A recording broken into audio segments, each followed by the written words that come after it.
Channel A+IS academy में आपका बहुत बहुत स्वागत है। देखिए, आज भी हमारे पॉलिटिकल साइंस सब्जेक्ट की क्लास होगी और आज हमारा जो टॉपिक रहेगा बिल्कुल न्यू टॉपिक है, बहुत इंटरेस्टिंग टॉपिक है। टॉपिक का नाम है संसद की विधायी प्रक्रिया। ठीक है, तो संसद की विधायी प्रक्रिया के बारे में हम चर्चा करेंगे, स्टडी करेंगे और इसमें ये देखते हैं कि संसद में देखिए दो तरह के विधेयक पेश किए जाते हैं, एक तो सरकारी विधेयक और एक गैर सरकारी विधेयक। तो इसके बारे में अपन डिटेल स्टडी करेंगे। ठीक है, तो हमारा जो टॉपिक रहेगा वो है संसद की विधायी प्रक्रिया।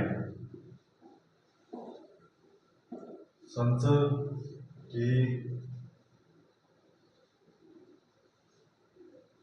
विधायी प्रक्रिया।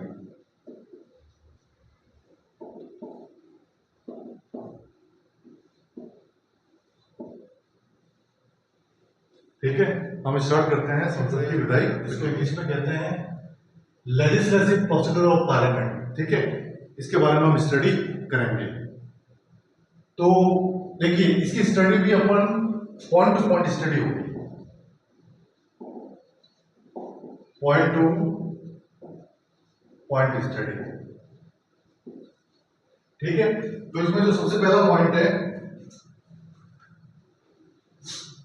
वो ये है कि संसद का महत्वपूर्ण कार्य देश के लिए कानून का निर्माण करना है। देखिए, संसद का जो सबसे इंपॉर्टेंट काम क्या है? कानून का निर्माण करना, वो भी देश के लिए। ठीक है, दूसरा पॉइंट, संसद के तीनों अंगों लोकसभा, राज्यसभा और राष्ट्रपति की सहमति से कानून का निर्माण होता है। देखिए, संसद के तीन अंग होते हैं, आप जानते हैं, लोकसभा, राज्यसभा और राष्ट्रपति, यानी ये तीनों की सहमति से ही कानून का निर्माण होता है। ठीक है, तीनों मिलकर कानून का निर्माण करते हैं। अगला पॉइंट, विधेयक। अब देखिए, विधेयक किसे कहते हैं? बिल किसको कहा जाता है? जब किसी प्रस्तावित कानून को लोकसभा तथा राज्यसभा द्वारा पारित किया जाता है तो उसे बिल कहा जाता है, विधेयक कहा जाता है। यानी किसी प्रस्तावित कानून को लोकसभा या राज्यसभा द्वारा पारित किया जाता है तो उसे बिल कहते हैं, विधेयक कहा जाता है। ठीक है, इंग्लिश में बिल, हिंदी में विधेयक। अगला पॉइंट, जब विधेयक को राष्ट्रपति सहमति दे देता है तो वह अधिनियम बन जाता है और उसे कानूनी शक्ति प्राप्त हो जाती है। जब किसी भी विधेयक को राष्ट्रपति परमिशन दे देते हैं तो वो एक अधिनियम बन जाता है, यानी कानून का रूप बन जाता है और बाद में उसे कानूनी शक्ति प्राप्त हो जाती है। और कानूनी शक्ति प्राप्त होने के बाद में वो एक लॉ बन जाता है, यानी कानून बन जाता है। ठीक है, अगला पॉइंट, विधायी प्रक्रिया संसद के दोनों सदनों में समान संपन्न होती है। जो भी विधायी प्रक्रिया है वो संसद के दोनों सदनों में कंप्लीट होती है, एक सदन में नहीं होती है। लोकसभा और राज्यसभा जो संसद के दो सदन है, दोनों सदनों में मिलकर वो संसद की विधायी प्रक्रिया कंप्लीट होती है। ठीक है, अगला पॉइंट, संसद में पेश होने वाले विधेयक दो तरह के होते हैं। देखिए, संसद में जो विधेयक पेश किए जाते हैं वो दो तरह के होते हैं। सबसे पहला तो होता है सरकारी विधेयक, दूसरा होता है गैर सरकारी विधेयक, या उसको निजी विधेयक भी कहते हैं। और दोनों समान प्रक्रिया के तहत संसद में पारित होते हैं, यानी दोनों में जो पारित होने की जो प्रक्रिया है उसको कहते हैं समान प्रक्रिया। समान प्रक्रिया के तहत वो संसद में पारित होते हैं और उसी के बाद में वो कानून बनते हैं। ठीक है, अगला पॉइंट क्या है? संसद में प्रस्तुत विधेयकों को चार श्रेणियों में बांटा जा सकता है। जो संसद में विधेयक प्रस्तुत किए जाते हैं उनको हम चार श्रेणियों में बांट सकते हैं, या चार श्रेणियों में बांटा गया है। वो चार श्रेणियां कौन कौन सी है? सबसे पहली श्रेणी साधारण विधेयक। अब देखिए, साधारण विधेयक किसे कहते हैं? वित्तीय विषयों के अलावा अन्य सभी विषयों से संबंध विधेयक साधारण विधेयक कहलाते हैं। जो वित्तीय विषय होते हैं ना, फाइनेंशियल मैटर, उसके अलावा जितने भी विधेयक होते हैं वो सारे साधारण विधेयक कहलाते हैं। ठीक है, अगला पॉइंट सेकंड, धन विधेयक। अब धन विधेयक किसे कहते हैं? ये विधेयक वित्तीय विषयों, यथा करारोपण, लोक व्यय इत्यादि से रिलेटेड होते हैं। धन विधेयक में जो तीन चीजें दी गई, एक तो वित्तीय विषय दिया गया, एक यथा करारोपण दिया गया, एक दिया गया लोक व्यय, जो पब्लिक एक्सपेंडिचर होता है वो। ठीक है, इत्यादि से रिलेटेड जो होते हैं वो धन विधेयक कहलाते हैं। तीसरा है आपका वित्त विधेयक, फाइनेंशियल बिल, उसे वो किसे कहते हैं?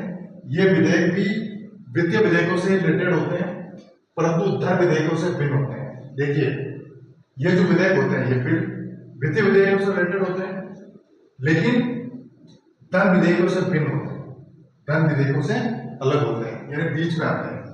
ठीक है, अगला 14 विधेयक, संविधान संशोधन विधेयक। ये कौन से कहलाते हैं? ये विधेयक संविधान के उपबंधों में संशोधन से रिलेटेड होते हैं। देखिए इसमें क्या बताया गया है, जो हमारे भारतीय संविधान में जो उपबंध होते हैं ना, उनमें जो संशोधन होता है उससे रिलेटेड ये विधेयक होते हैं, जिसको कहते हैं अपन संविधान संशोधन विधेयक। ठीक है, अब है अगला पॉइंट, संसद में पेश किए जाने वाले विधेयक और उसके पारित करने की प्रक्रिया निम्न प्रकार है। अब हम संसद में जो विधेयक पेश करते हैं उसकी प्रक्रिया कैसे होती है, उसके प्रोसेस को हम आगे सरकारी विधेयक के बारे में देखिए। सरकारी विधेयक कैसे पेश किया जाता है संसद में? संविधान के आर्टिकल 107 के अनुसार सरकारी विधेयक जो किसी मंत्री द्वारा प्रस्तुत विधेयक है के संबंध में निम्न प्रक्रिया अपनाई जाती है। देखिए सरकारी विधेयक के मामले में संसद में निम्न प्रक्रिया अपनाई जाती है संविधान के आर्टिकल 107 के अनुसार। वो प्रोसेस क्या है? सबसे पहली बात, इसमें विधेयकों का प्रारूप तैयार करना। ठीक है, सबसे पहले तो इसमें विधेयकों का प्रारूप तैयार करते हैं। वो कैसे तैयार करते हैं?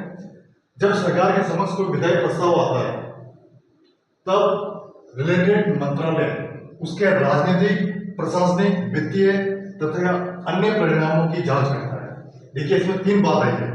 सबसे पहली बात राजनीतिक, दूसरा प्रशासनिक और तीसरा वित्तीय तथा अन्य परिणामों की जांच कर आवश्यकता अनुसार अन्य मंत्रालय द्वारा मान्य न्यायालय से सलाह लेता है। देखिए अन्य मंत्रालय से और मान्य न्यायालय यानी जो कानून का ज्ञाता है, ठीक है, उससे वो सलाह लेते हैं।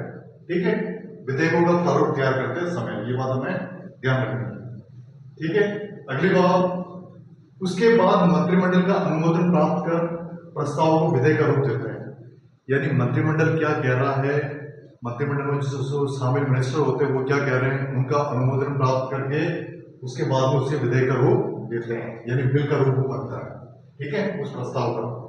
अगला पॉइंट, विधेयक के तैयार होने के बाद रिलेटेड मिनिस्टर विधेयक को सदन जिसमें विधेयक पेश किया जाना है वो में पेश करने के लिए अध्यक्ष या सभापति की अनुमति प्राप्त करने के लिए 7 दिन पूर्व सूचना देता है तथा सदन के महासचिव को विधेयक की 2 प्रतियां भेजता है।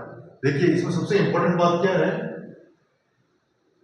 कि विधेयक के तैयार होने के बाद जो रिलेटेड मिनिस्टर यानी जिस डिपार्टमेंट से रिलेटेड है उसका मिनिस्टर विधेयक को सदन जिसमें विधेयक पेश किया जाना है, जिसमें बिल पेश किया जाना है, उसमें पेश करने के लिए अध्यक्ष या सभापति की अनुमति प्राप्त कर अध्यक्ष या सभापति की वो अनुमति प्राप्त करता है। ठीक है, और उसके बाद क्या करता है, 7 दिन पूर्व उसको सूचना देनी होती है तथा सदन के महासचिव को विधेयक की 2 प्रतियां भेजता है।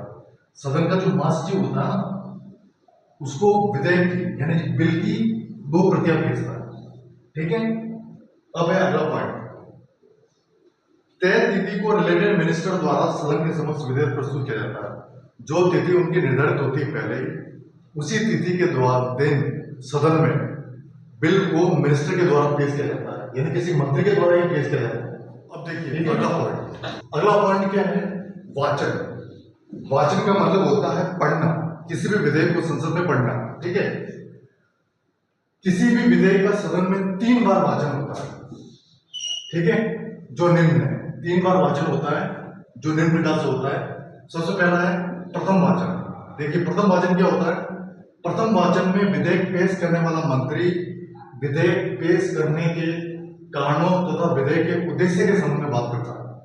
देखिए प्रथम वाचन में क्या होता है, जब किसी बिल को पेश किया जाता है ना, तो बिल पेश करने वाला जो मंत्री होता है वो विधेयक पेश करने के कारणों, एक तो उसका क्या रीजन है विधेयक पेश करने का और विधेयक के क्या उद्देश्य है उसके संबंध में वो बात करता है। यानी विधेयक का क्या रीजन है और विधेयक का क्या उद्देश्य, किस उद्देश्य से हम ये विधेयक पेश कर रहे हैं उसके बारे में वो बात करता है मंत्री।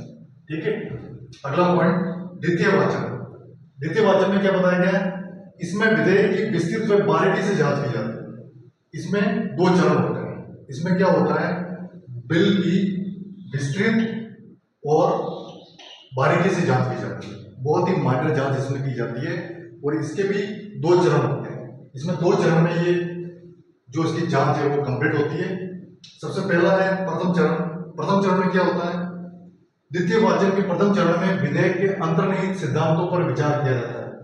विचार विमर्श किया जाता है। इसमें क्या होता है, जो विधेयक होता है ना, बिल, उसके इंटरनल थ्योरी पर विचार किया जाता है, यानी अंदरूनी थ्योरी क्या है उसके बारे में उसमें विचार किया जाता है, विचार विमर्श किया जाता है, उसके बाद में उसको पेश किया जाता है।